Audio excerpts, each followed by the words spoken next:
देखिए, जिस तरह से डायबिटीज़ हमारे देश में पांव पसार रहा है, अगले कुछ वर्ष में Bharatvarsh diabetic capital of the world बनेगा। और डायबिटीज़ का असर मूलतः अन्य अंगों पर भी पड़ता है, लेकिन प्रमुख रूप से आँख, किडनी और हार्ट पर पड़ता है। तो आँख, अगर किसी को डायबिटीज़ है तो वो निश्चित ही अपने नियमित अंतराल पर आँख की जांच करा लें, और डायबिटीज़ का असर आँख पर नहीं रहने पर भी 1 साल पर कराएं।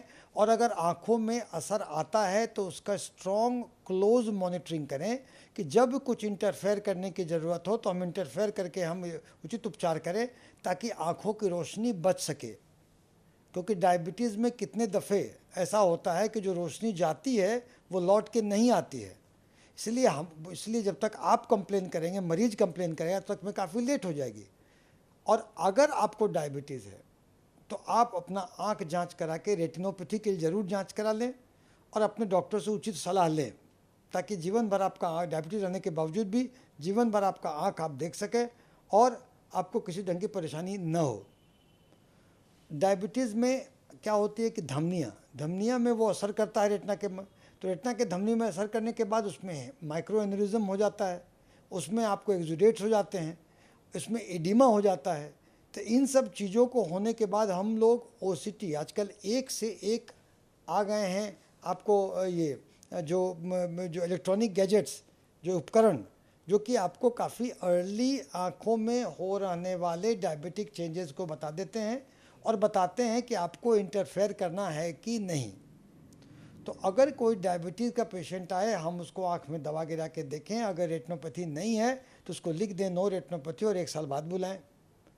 और अगर रेटिनोपैथी है तो किस ग्रेड का है हम देखेंगे कि किस ग्रेड का है, NPDR है, PDR है, ये सब चीज़ों को देखना है कि बैकग्राउंड डायबिटिक रेटिनोपैथी है या प्रोलिफरेटिव डायबिटिक रेटिनोपैथी है या नॉन प्रोलिफरेटिव डायबिटिक रेटिनोपैथी है। तो इन सब क्लासिफिकेशन पर उसके उपचार निर्भर करता है। तो चूँकि आजकल इलेक्ट्रॉनिक गैजेट्स का उपकरण का आविष्कार काफ़ी हो गया है, तो हम लोग उसको देख लेते हैं कि सूजन है कि नहीं। अगर सूजन होता है तो हम लोग आँखों में लेज़र या सुई देने का चीज़ करते हैं। तो लेज़र की जो आविष्कार, लेज़र का पहले लेज़र की जो बात है, तो लेज़र आप दें, अगर आप देखें कि आपको आँख में डायबिटिक चेंजेस हो रहा है तो देख लें उसकी गंभीरता क्या है।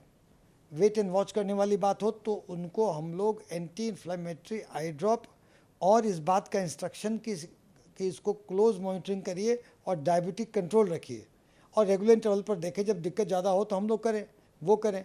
बीच बीच में ओसीटी कराते रहें कि आंखों में कोई सूजन है कि नहीं मैकुला में। अगर सूजन मिलता है मैकुला में तो हम लोग उसमें ये देखेंगे कि उसमें हम लोग दवाई से अगर नहीं कारगर होता है तो हो सकता है सुई देने की ज़रूरत हो या लेज़र करने की ज़रूरत हो। लेज़र करने की ज़रूरत होगा, लेकिन एक बार डायबिटिक रेटिनोपैथी हो गया तो आप मरीज को बोल करके किसी तरह से strict control of blood sugar, और उसके बाद आप उपचार कराएं कि आँख में हम आँख में सुई दे सकते हैं, लेज़र कर सकते हैं, सब करना है। तो इस बात का ध्यान रखना होगा कि डायबिटीज़ को मानना होगा कि डायबिटीज़ आँख के लिए ख़राब बीमारी है। Hindustan diabetic capital of the world बन रहा है और आँख पर डायबिटीज़ का इफेक्ट बहुत ज़्यादा होता है। आप हर साल में आँख का डायबिटीज़ का चेक करें, रेटिनोपैथी है कि नहीं, हम लोग कराते रहते हैं। सबसे इग्नोर्ड चिकित्सक होते हैं, पत्रकार होते हैं, जो अपने स्वास्थ्य पर ध्यान देते हैं। अगर आपको डायबिटीज़ होता है भागदौड़ से तो आप नेत्र चिकित्सक से मिलकर के डायबिटिक रेटिनोपैथी का जाँच कराएँ।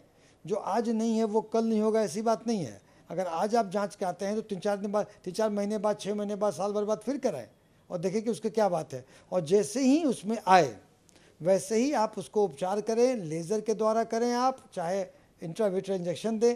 एक से एक इंट्राविट्रेल इंजेक्शन आ गए हैं जिसमें कि एडिमा कम करता है और डायबिटीज़ से गई हुई रोशनी को कितने दफ़े लौटाता है। तो इस बात का ध्यान रखना होगा, क्योंकि डायबिटीज़ पूरे देश में फैल रहा है। डायबिटीज़ के लिए जन जागरूकता की बहुत ज़रूरत है। वो हो चुके, डायबिटीज़ कंट्रोल रहेगा तभी आँखें बचेंगी।